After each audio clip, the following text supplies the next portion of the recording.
ঋতু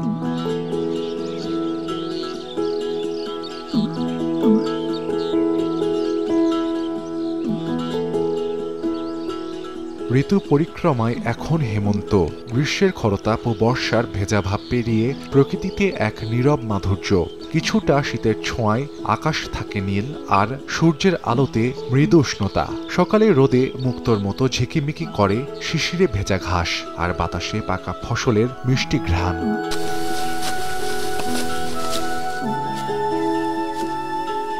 হেমন্ত মানে গ্রাম বাংলায় ধান কাটার উৎসব। কৃষিজীবী মানুষের জীবনের আনন্দ আর পরিশ্রমের মিশেল এই ঋতু। হেমন্ত যেন ঐতিহ্য আর একতার প্রতিফলন।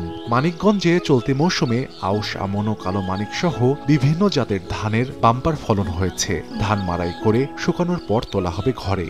এরপর হবে পিঠাপুলির উৎসব। 3 সিজন ধান বোনা হয়েছে, ফসলও কিন্তু আমরা ভালো পাইছি। এইরকম ফসল হলে পরে আমাদের গ্রামে কোনো অবস্থা ভালোই থাকবে। হেমন্ত নিতে তো ধান কাটতে আছি, খুব ভালোই লাগতেছে। কৃষকের মনে আনন্দ হলো যে সে নতুন করে পিঠা তৈরি করবে, খাবে, এবং তাদের একটা নবান্ন উৎসবের মতো একটা আমেজ তৈরি হয়েছে সারা মানিকগঞ্জে।